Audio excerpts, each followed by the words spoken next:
Quick announcement before we begin. I want to let you know about a small but important change to how this show is going to work so we can stay independent and reach as many people as possible. From now on, every episode is going to be free for all for the first 60 minutes. There will no longer be a 1 in 3 episode paywall. For those who choose to support this work, the full extended version, including the deeper and more honest final segment, the second half, will be available to paid supporters. If you would like to join the people who keep this work independent and uncaptured, you can become a supporter using the link in the show notes.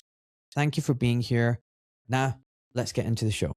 You are listening to the Doc Malik podcast. This show is 100% independent and fully funded by listeners like yourself. So, if you wish to support Ahmed in all that he is doing, then please subscribe to his channel on Spotify or his Substack. Or simply buy him a coffee with a one-off donation, links to which can be found at docmalik.com. Now, let's get on with the show.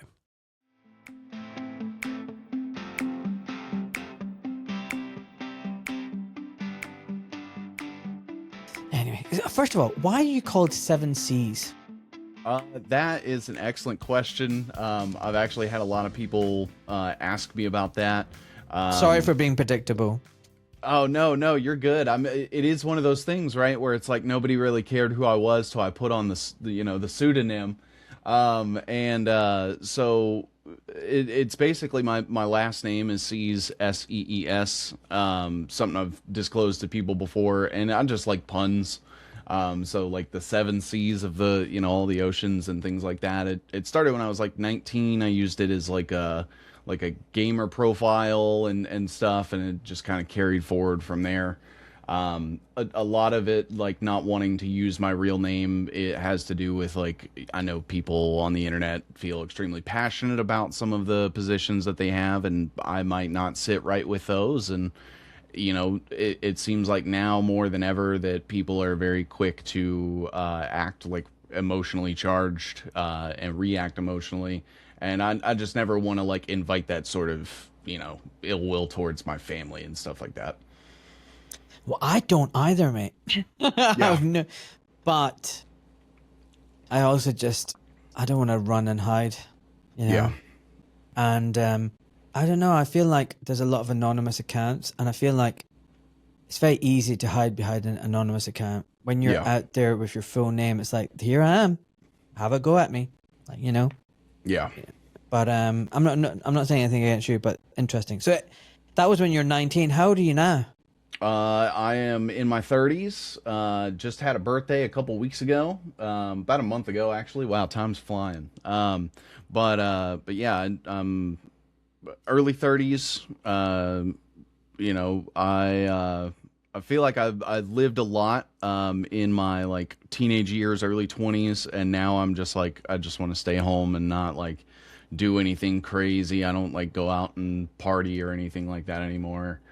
So, well, it always makes me happy seeing young people get involved in this kind of stuff. Yeah. Because the future is the youth. I mean, so it just gives me encouragement. So. You're writing a lot on Substack, especially on X. And I like where you're going with a lot of things. Let's talk about the most recent thing, Bondi Beach. I've been to Bondi Beach. Yeah, I've been to Australia 3 times, but one of the times I actually stayed out there for 6 months, and I was working in Sydney. So I know the place quite well. What do you think of what happened? It's kind of shocking, isn't it? Yeah. I the timing with that, and the there was a shooting in the US at Brown University. I believe it was like the same exact day, and I don't know, it's confusing because we have I posted something the other day that said the false flag cinematic universe just dropped 2 new entries with cameos, because you had a survivor of the supposed Parkland shooting that was at the Brown shooting, and then you had this guy that was supposedly October 7th. He was in Israel for like 13 years, and he's kind of the person I think everyone's sort of talking about right now, because he posted that selfie of him like covered in blood. And you know, I kind of see it as like a mixing pot of like perfect ingredients. It's like the perfect storm. They were, you know, attacking specifically like a Chabad Hanukkah event. There was a supposed A what event? A what event? a Hanukkah event by the Chabad Lubavitch community. Who are those Chabad Lubavitch? So Chabad Lubavitch is like a very specific sect of Judaism that is religious extremists. They believe that, you know, they should basically rule over everybody else. Even, you know, I would say some Jewish members that aren't part of Chabad specifically, they would even see them as sort of lesser than. But they follow the Kabbalah very, very closely. You have multiple books within that. Obviously, you have like the Tanya, the Zohar.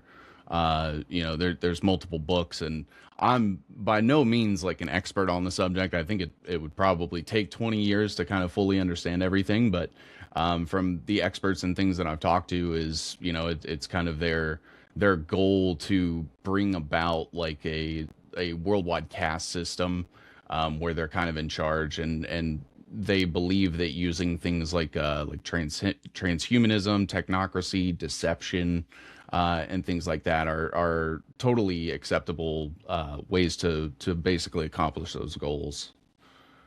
Wow, that's a scary bunch of people. So okay, Yeah. it's their community that was targeted. Yeah. Supposedly. And you know, I think that it's still a little too soon to kind of see like where all the chips fall.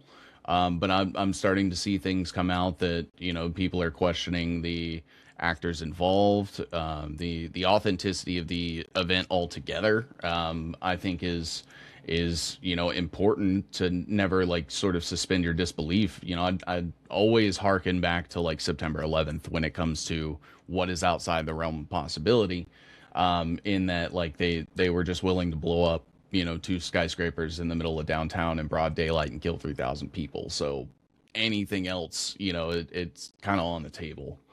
So by false flag, I take it you guys mean, you're not saying that some people didn't die. You're saying that it's orchestrated, it's engineered with a purpose. So what Yeah. I always find is that whenever there's something like this happens, it's incredible how the politicians go, right, we need to clamp down on guns. You can't have Yeah. guns anymore. We need to have gun restrictions. And it's like straight off the bat, boom. It's very emotional.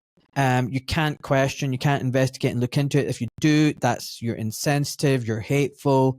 And then there's always some legislation in the pipeline waiting to be brought in with more draconian laws, more privacy intrusions, all that kind of stuff. So it's almost like problem, reaction, solution. Yep. I mean, would you add to anything that I've just said, or do you think that's pretty much what it's like? I mean, I think that's perfect as far as like the explanation, because, you know, when it comes down to it, they're already speaking about like limiting the number of guns that somebody can have.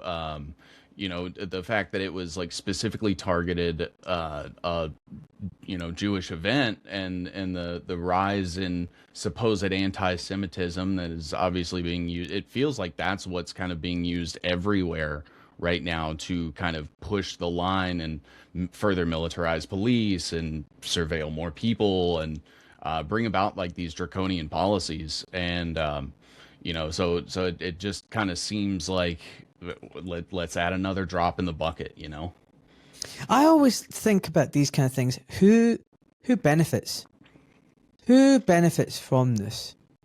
And it seems like Zionists benefit because they get to justify, see, we're victims, everyone hates us, people hate us, and we need to protect ourselves. So it's great for them. It's great for the military industrial complex and the security apparatus and big government.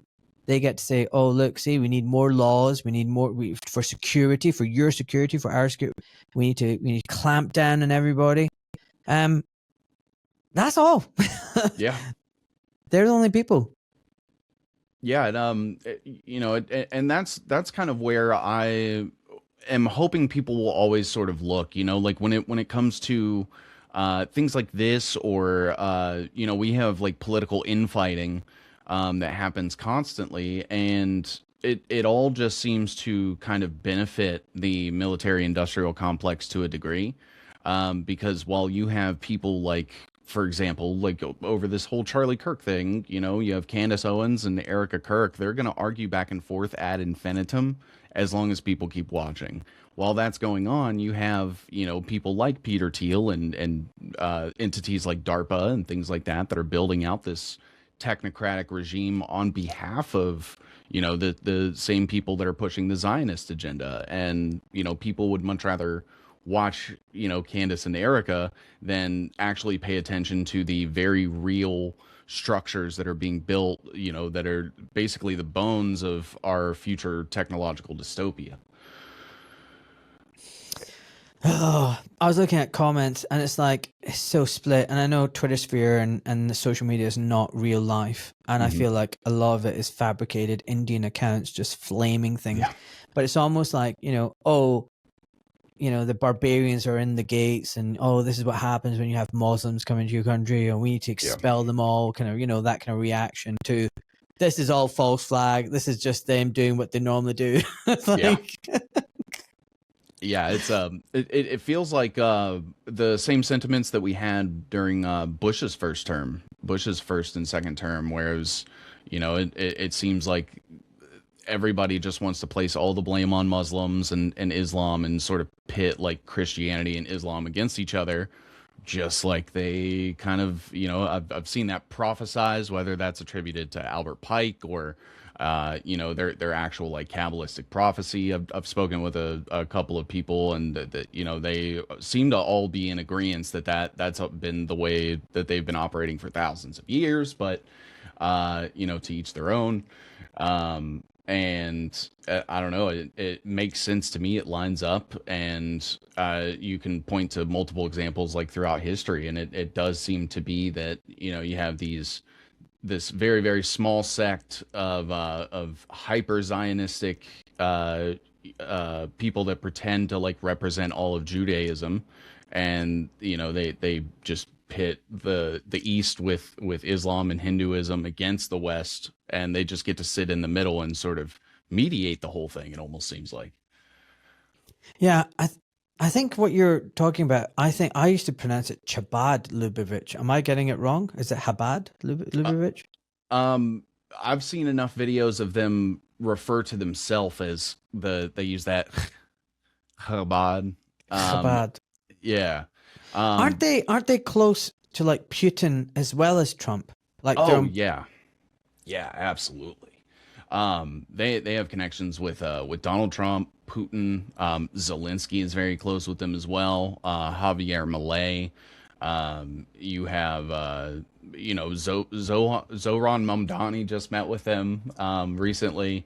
And they've had connections basically, as far as I can tell, like going all the way back to like the Kennedys and even beyond then.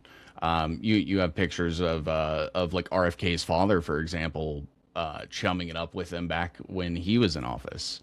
And so when people talk about like this, you know, like Jewish capture, it does seem to be like specifically this one sect that has most of the control, most of the extremist beliefs, and most of the connections.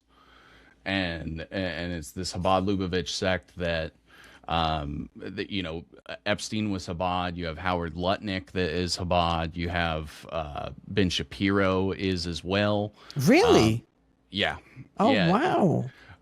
Do you remember the grave that they went to where it was Howard Lutnick, Ben Shapiro, and Donald Trump? No. So this and you need to remind me who Howard Lutnick is. I don't know that guy. I know Ben Shapiro, and I don't know that guy. Howard Lutnick is the Secretary of Commerce for Donald Trump. He's the guy with like the horseshoe. He's tied up with Epstein. He had the apartment that Epstein right next to Epstein. He was Epstein's neighbor in New York. He runs Cantor Fitzgerald, which is the main custodian for Brock Pierce's Tether. And he is very, very pro crypto, but he is Chabad Lubavitch, and they're the same ones that are connected with like the Likud party that are working with Netanyahu. So when right, I believe it was right before or right after Donald Trump had gotten into office, he ended up visiting the grave of Rabbi Schneerson, who is considered to be essentially a prophet within the Chabad Lubavitch sect. They kind of see him as like the Messiah, essentially. And what they were doing was sort of paying homage to this rabbi as a way of good luck. I believe it was his birthday, and they were celebrating the anniversary of his birthday by going there and worshiping him as though he was a deity. Wow. Yeah. And what about some other big figures like Larry Fink and whatnot, and the guy from Oracle? Are they Chabad? Is it Chabad as well, or are they? No. So from my understanding, it's their willingness to sort of cooperate with Israel while Israel is being sort of run by the Likud extremist party under Netanyahu, and the fact that they seem to go out of their way to facilitate deals and protections and handouts and things like that for Israel while this party's in charge, makes me think that while they might not be officially in any capacity, they are, partners in crime. Okay. You also did a chat recently with Ryan Christensen about 6G. Mm-hmm. Dude, I don't know anything about 6G. I mean, I'm still grappling with 5G, and I'm upset about these 5G towers everywhere. What the heck is 6G all about? Oh man, so 5G. And are we not running out of bandwidth? I mean, they've gone down into the microwave like bandwidth of 5G. What, is that? I didn't think there was any room left. What's 6G all about? Well, they're considering expanding into like terahertz waves now. So they're wanting to go up instead of down now. And so with 5G, that was considered like the Internet of Things. So we're going to get your microwave, your smart fridge, all the sensors and cameras are all going to be connected to the internet. You're going to have processors that, sense different steps in like a manufacturing process, and being able to have all of those things, intermingle with each other on a wireless network. What 6G ends up being is the Internet of Everything. So this is where you start to drill down into, what can we get onto the internet, and what are the ways to get that, represented digitally. And the way that they plan on doing it is essentially putting nanosensors and nanochips everywhere that they can. We sort of talked about like the DARPA Smart Dust programs that have been going on for well over 20 to 30 years. And that, what they want to do is essentially have every single process of every single cell of every human, living being, plant, animal, all digitally recorded, monitored, tracked, and controllable remotely. What, every cell? Yes. Dude, there's trillions of cells in your body. Yes. How can they have trillions of processors in all these cells, and the freaking computing power that would take, and the energy that what? Yes, it sounds insane, and it's not like a dedicated processor per cell, but more so that they're putting micro devices inside of us to be able to manipulate the cells via optogenetics, wireless frequency channeling, and just basically different ways to send coded instructions to your cells and your DNA wirelessly.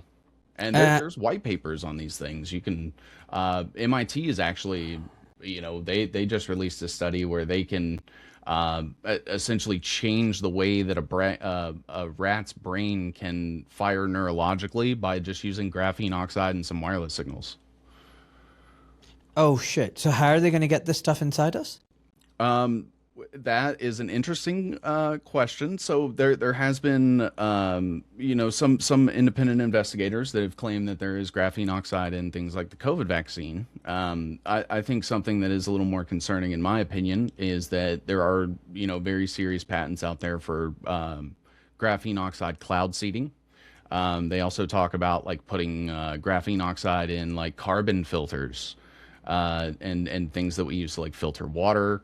And they basically want to be able to get it into us, whether it's through food, through water, through the air, through injectables, through medicines. And it is small enough to bypass the blood-brain barrier. So the second is it is in your system. They can basically remote control it to go where it needs to go.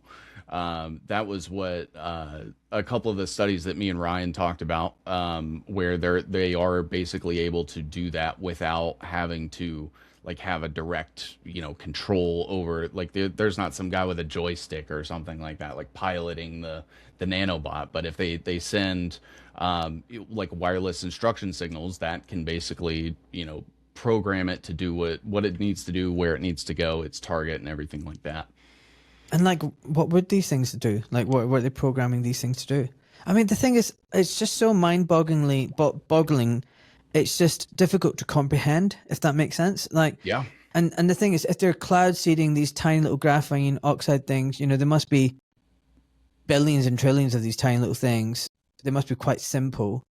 And then if they're just using it indiscriminately, like, how do they get it to work on some people and some not on some other people? And what kind of functions can they affect from it? And, it must be very limited, the options. I mean, I just don't know. It just seems bizarre, if that makes sense. Yeah, absolutely. It is one of those things where it's like obviously I'm not a doctor.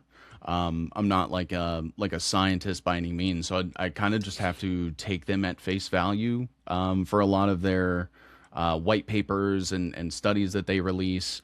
And essentially, they say they want to be able to control like every biological process of a human. When they talk about like creating a digital twin of us and like our medical body area network, where you have RFK talking about wanting everyone to wear wearables, and that is to track and monitor people's biometrics, and that's like an extra step where eventually what they want is an AI that oversees in real time everybody's biometrics constantly.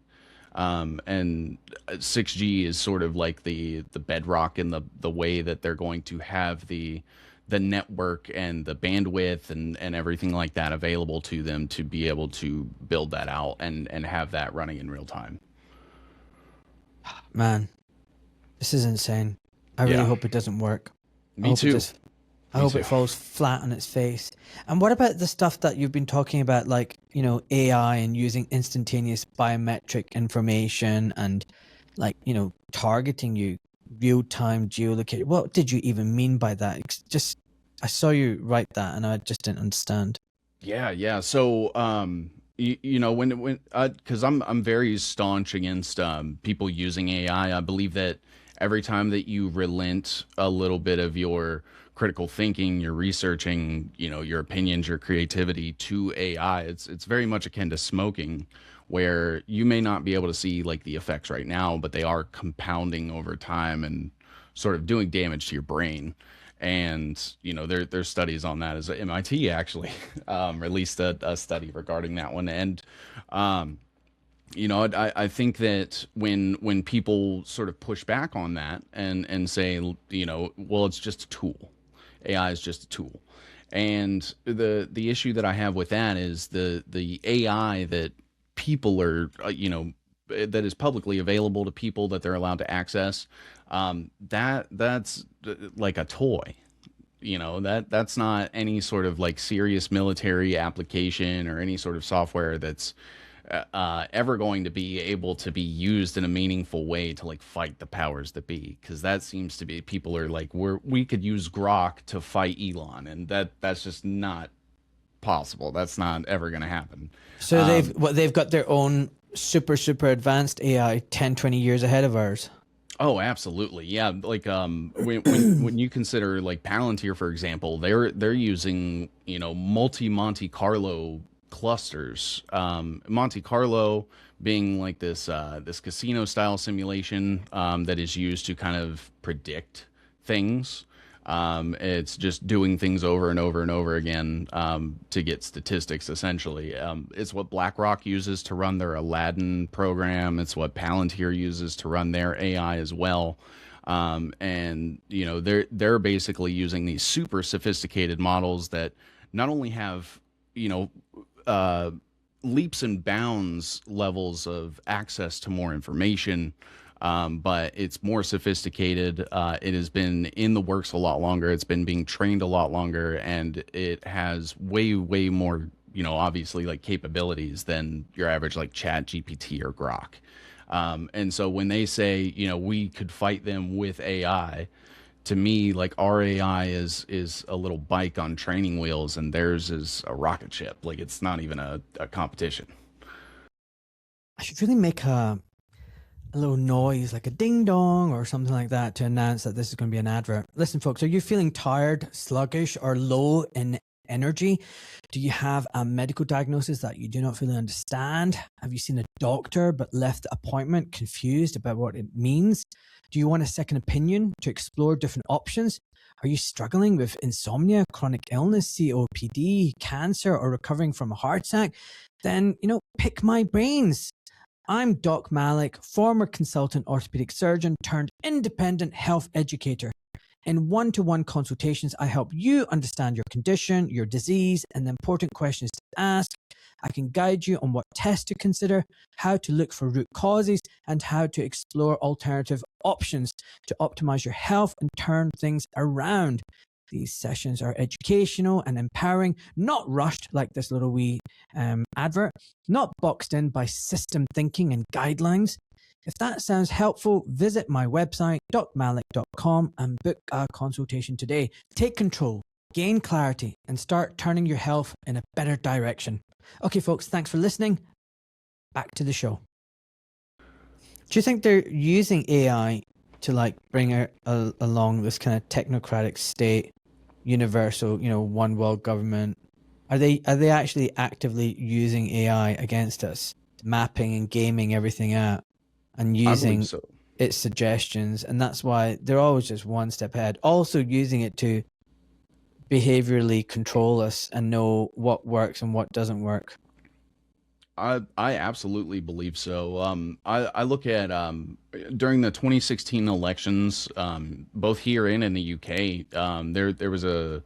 Do you remember Cambridge Analytica? Yes. Cambridge Analytica was working with Palantir and the SCL group, and they were essentially, scraping all of social media in real time and like feeding that through Palantir's AI. And they got charged with that, and I don't think that ever stopped. I think that Cambridge Analytica was sort of like the sacrificial lamb, because that ended up becoming another entirely different entity. You have Data, which is connected to Eric Prince through the guy that runs that. He used to be at Blackwater. And you have Steve Bannon was involved with that. He's wrapped up with this whole Epstein thing as well. Epstein was Steve Bannon. Yeah. Isn't he meant to be one of the good guys? Oh man, no. Yeah, that's what they say. They say he's a patriot and he's fighting the good fight. In my opinion, he's a Council for National Policy lackey, who has been parading around pretending that he's there fighting the good fight for people, when in all actuality it's like this weird inversion that they do. And he is actually doing a lot of the things that he pretends to fight against. Didn't he, for example, go to jail?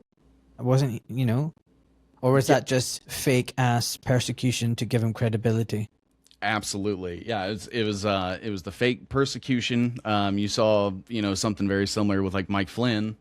And a lot of people in the Council for National Policy, the Heritage Foundation, the Project 2025 stuff, all like wrapped up with MAGA. It's all like intelligence agents and like very, very extremely pro-Zionist people, and they're all in bed with the same technocrats, transhumanists. And you know, that's why when I look at things like the thing that happened to Charlie Kirk, like I can't even fully believe that he is even dead. And that's sort of where I'm at in the realm of possibilities of things, is they very well could just have faked his death, very much like I think they might have done with Epstein. And they sort of just use that. What is it when they say put to pasture? Is that like they just, what does that mean? What's that saying? Put to pasture. Put to pasture, like to retire. Something has served its purpose. Is that what I'm saying? Is that what they do with like people like Charlie Kirk and Jeffrey Epstein? They go, thanks for your service. Now you're gonna retire and enjoy your life. Thanks for all you've done. We don't need you anymore. I think so. I think you know, there were a couple of interviews that were done with Charlie Kirk, or with people close to Charlie Kirk, who had even mentioned that like he had shared sentiments that he wanted to stop being involved with politics and kind of wanted to like step away from the spotlight. And I think that was a very, very good way for him to do that without ever like losing his audience. You know, and instead of giving up, he gets taken out.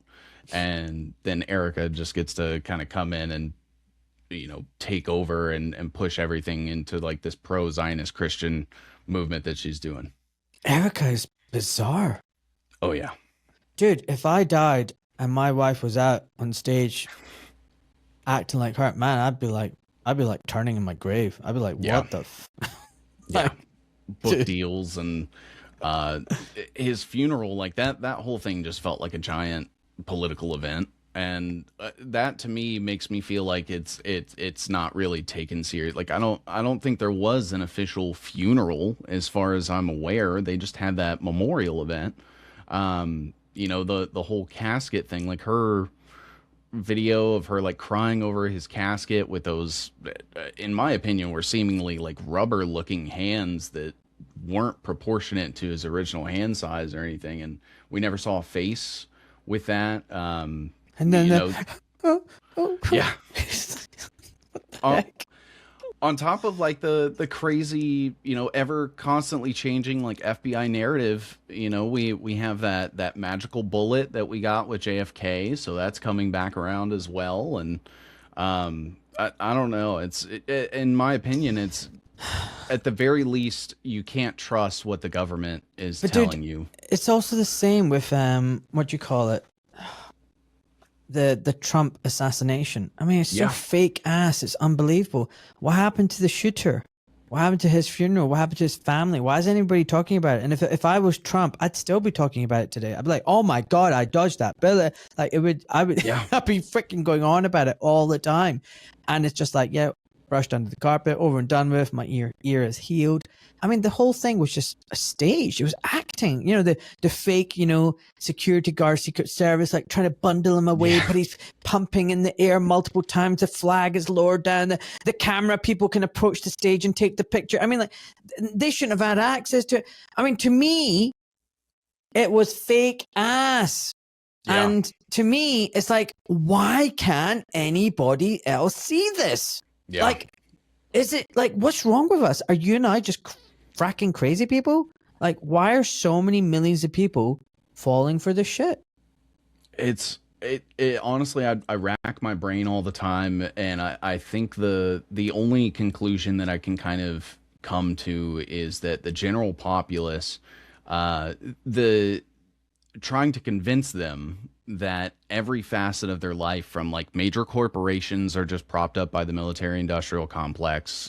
You know, the medical industry is largely just like Rockefeller, you know, oil products and different pharmaceuticals and things like that.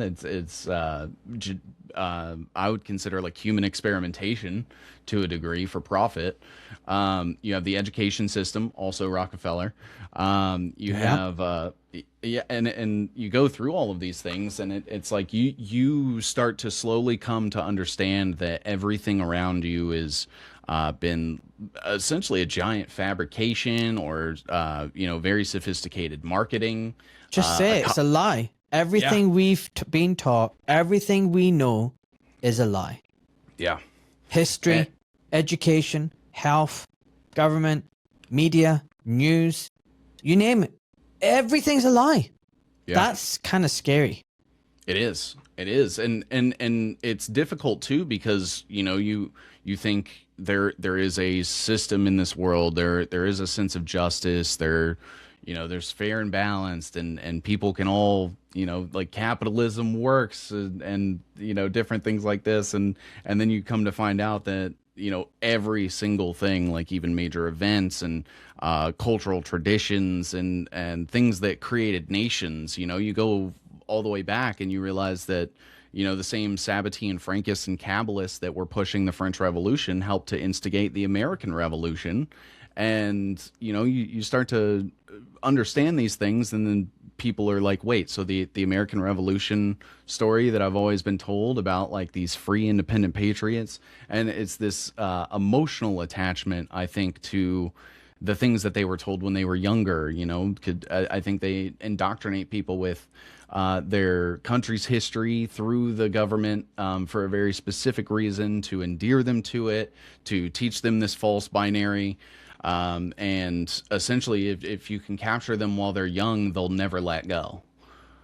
You know, they'll want to hold on to what they've come to understand the world as it is, for as long as they possibly. They'll drive themselves crazy doing it, and I think we're kind of seeing that today. I think you're right.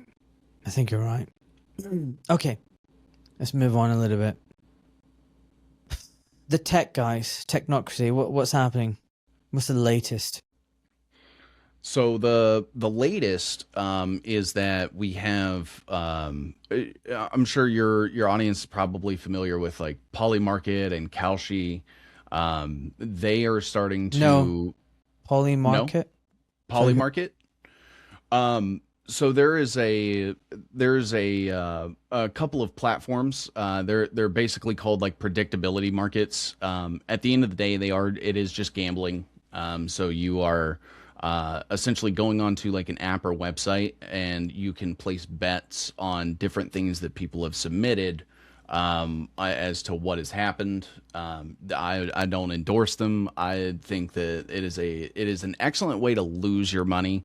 Especially with some of the lawsuits that have come out, I think specifically against Kalshi, where they try to convince you that you're betting in a pool with like a bunch of other people, but what you're actually doing is betting against the company directly. And there are a lot of market insiders that not only work directly for Polymarket and Kalshi, but also work with them in various degrees of partnerships. That leads me to believe that they have insider information on a lot of these things. You know, you have, I actually have some things on them as far as, their funding and things like that. You have Peter Thiel, you have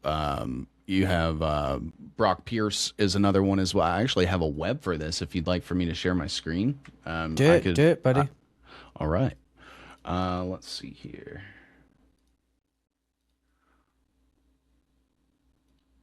Who is Brock Spears? His name keeps coming up. Can't remember. Brock Pierce? Yeah, that's it. Brock Pierce. So Brock Pierce, he's an interesting guy. So he was a child actor. He worked on the movie The Mighty Ducks. He after that sort of used that fame to start this company called Digital Entertainment Network, where he essentially wanted to have the first. Here, let me hide this for just a sec while I explain this. So he wanted to have the first like online entertainment media company. And that's what Digital Entertainment Network was. They would essentially host all of their media online. And Brock Pierce was in charge of a couple of different shows on there. And it essentially came out that some of the child actors that were involved with some of the shows there had allegations against all of the founders of Digital Entertainment Network. What kind of allegations? So they claim that there were sexual allegations against all of them. They claim that there were instances of drugs that were used, different levels of coercion, blackmailing, threatening, extortion. I believe one of them even testified that one of the founders had held him at gunpoint for one of these acts. And essentially what happened was they settled out of court so that nothing would go to discovery. And from there, Brock Pierce sort of started getting wrapped up with Epstein, and that he met Steve Bannon and hired Whoa. Hold on one second. So this guy is hold on. He's born in 1980. He's in this Mighty Ducks in 1992. And then at the age of 16, he retires from acting. That's quite young. Yeah. And then he joins as a minor partner to create this digital. I mean, that's very young. I mean, he must have been a very smart kid to get. I mean, what the heck? I mean, I don't know. At 16, I was still watching Transformer cartoons. Yeah. Like, what the hell? And then as an 18-year-old, he's making $250,000 a year, and he's held 1% of the company's shares. And then, yeah, you're right. Sexual allegations against Collins Rector. All 3 executives resign. Not good. Yeah. All right, carry on. You're saying. Yeah. So after that happens, he gets involved with Jeffrey Epstein. I believe Al Sackle, who is the husband of Ghislaine Maxwell's sister, was the one to kind of connect like Brock Pierce, Steve Bannon, and Epstein all together. Yeah, because this is Steve Bannon was way back in 2006. Yeah. And Steve Bannon used to work for Goldman Sachs. I didn't know that. Yeah. Yeah, so the same patriot Steve Bannon fighting the bankers was a banker.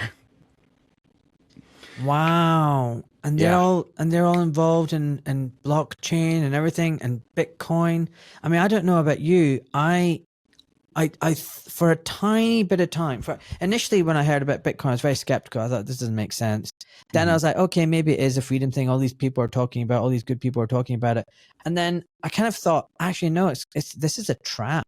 This is there's nothing free about Bitcoin. It's a blockchain. Every transaction is traced and tracked and monitored. There's no privacy.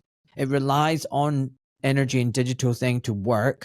It's just a weird speculative thing. And then the next thing is, it's almost like they seeded it as this crazy thing, got the early adopters, then made it fashionable and fringe, and then everyone else kind of wanted to get on the bandwagon. And then it just made cryptocurrency and crypto central digital bank currency a kind of like acceptable, palatable thing. It's just a natural evolution.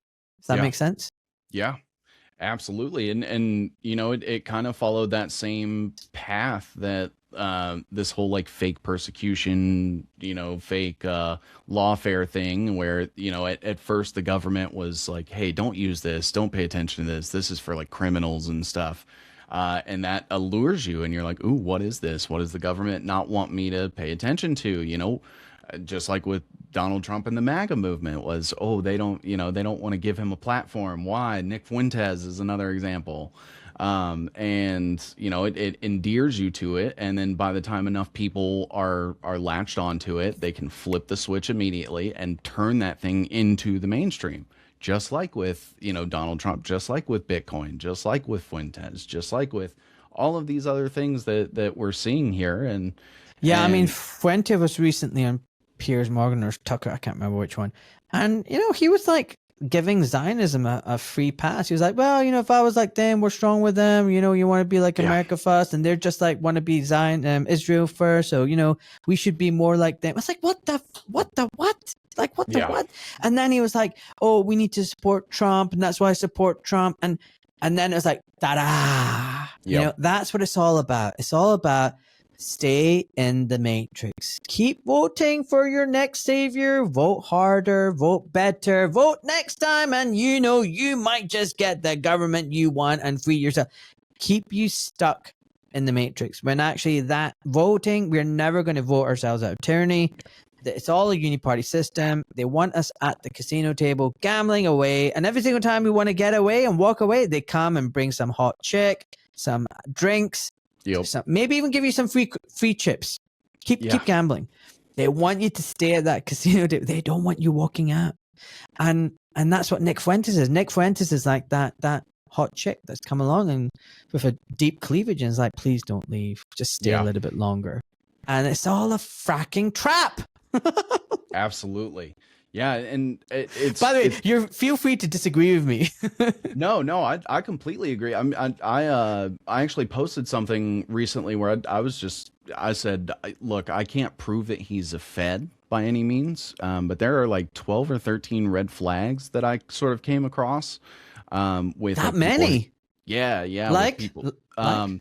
So his very early prominence in the Republican circles sort of connected him with people that were close to Ben Shapiro. You'll hear him talk about like Cassie Dillon from time to time. She was with Daily Wire and is very, very pro-Zionist and pro-Israel, and you know, they had sort of like a little bit of a falling out.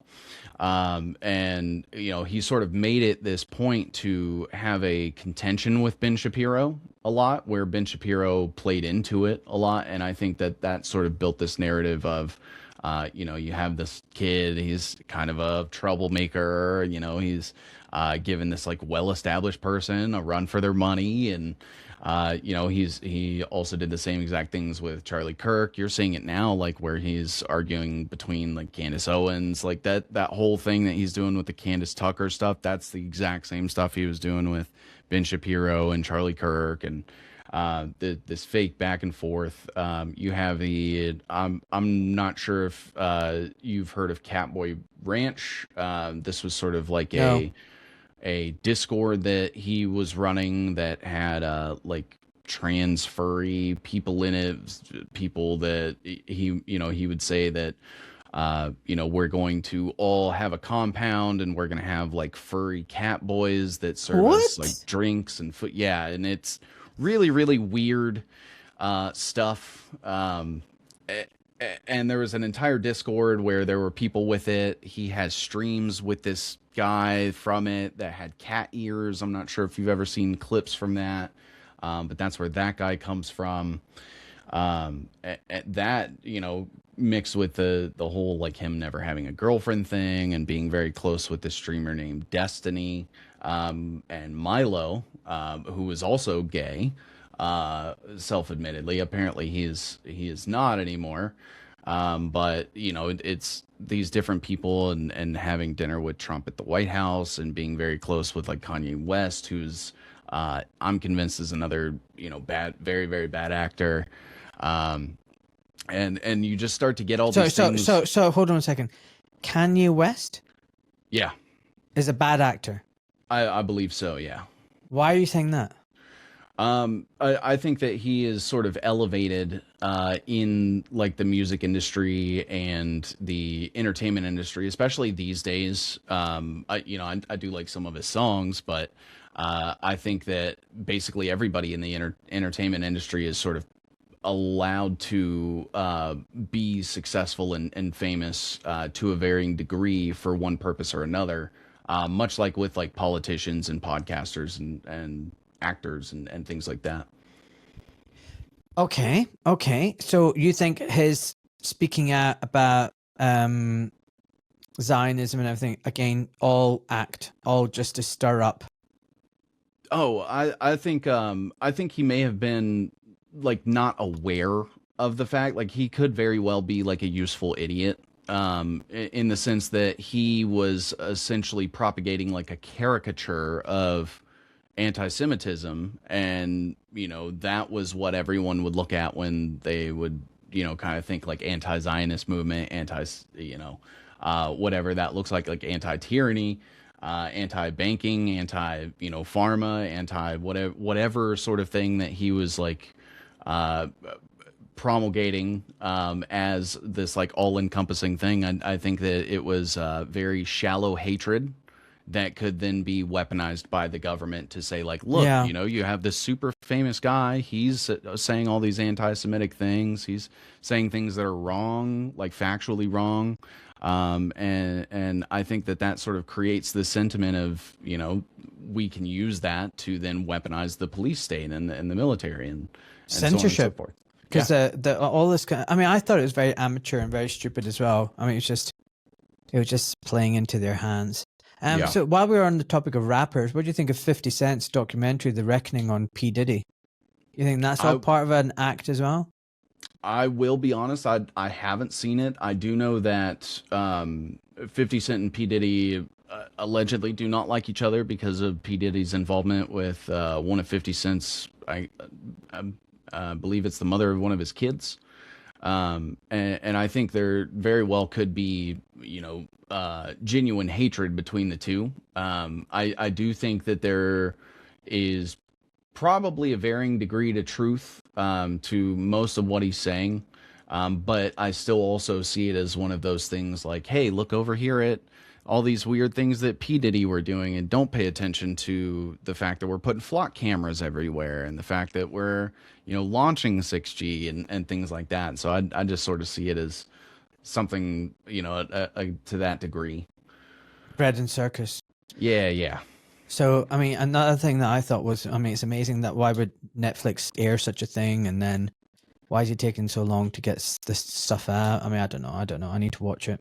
But tell me about flock cameras. What the heck is that all about? So flock cameras are they're essentially like a mesh network of cameras that are being installed via like government contracts. A lot of people will see them at different intersections, especially within like metropolitan areas. And they're basically wanting to capture everything on film 24/7 everywhere. It is privatized. So they are actually very much akin to a company like Palantir, in the sense that, they are going to do it for the sole sense of profit, and it's not in any way like they have an allegiance to a particular country or anything like that. They are just out to make money, and they will sell a flock camera and install it anywhere. I'm sure they would install a flock camera in your bathroom if they had the option, and they are basically just working with the government with license plate readers. So they actually operate a lot of the cameras that do like license plate detecting. They own a lot of the cameras that are mounted on the front of like police officers' vehicles that they use to run like license plates in real time in traffic and things like that. So the flock cameras, they're installed in like basically every corner of like every major metropolitan area. They have contracts with the government, and they actually are responsible for like those license plate reader cameras that you see where, say you run a red light, and then being able to like capture your license plate and then mail you like a citation, violation ticket. Most of those are going to be Flock. There are other companies that are doing it as well, but Flock seems to be like the main one. And they also run like the cameras that are mounted on like the front of police officer vehicles, where they can sort of run your license plate information in real time that way as well. And who owns these? Who owns the company? That I actually haven't looked into like the CEO specifically. I do know that they have contracts with the United States government. I believe they have them with the UK as well. Let me look up who the person is. I've never actually looked into the Flock CEO themselves. I always just look at the company and which contracts they have. It looks like Garrett Langley, who founded the company to help solve crimes using AI-powered cameras. Okay. That was his mission statement, essentially. Okay, so it's a private company, substantial venture funding. Andreessen Horowitz, Bedrock Capital. Yep. Yeah, that's Mark Andreessen. He's a big tech guy, isn't he? Yeah, he's a TESCREAList. He major donor to the Donald Trump campaign. He props up the Free Press, Barry Weiss, who is now in bed with Oracle and Larry Ellison. He funds a lot of other things. He's been around since like the 90s Silicon Valley thing happened. He came out of some national laboratory. I can't even remember the name of it at the moment. I believe it may have been Cambridge, if I remember correctly. Okay. If I remember correctly.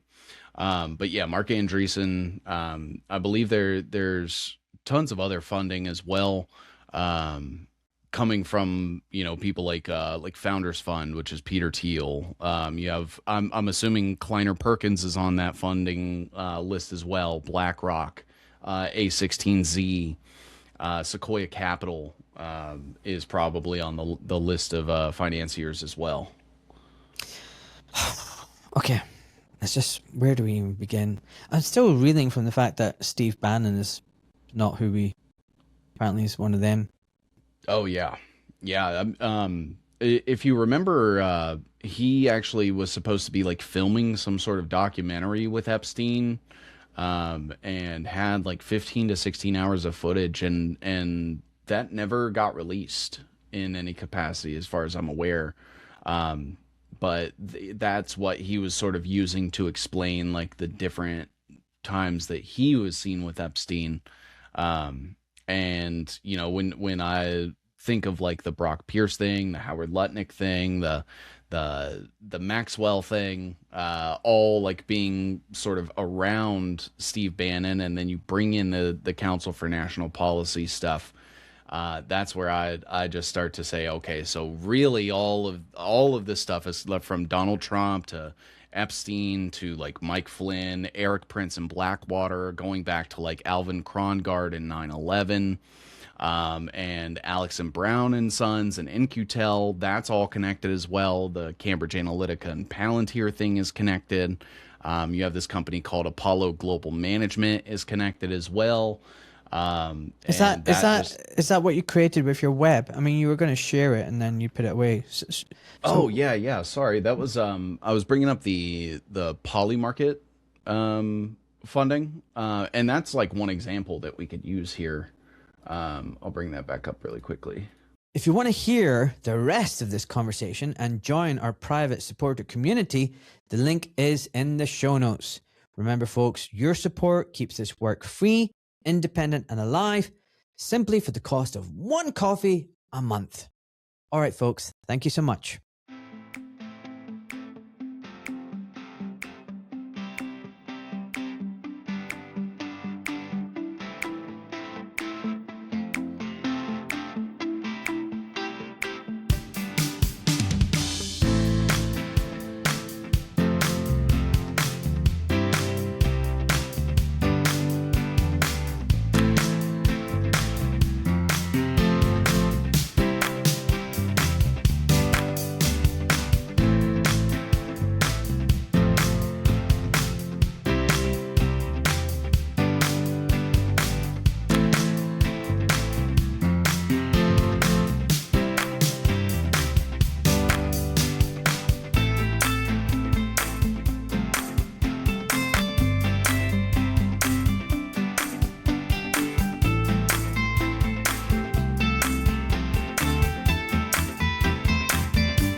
I, Ahmed Malik, am a private civilian protected by the Geneva Convention.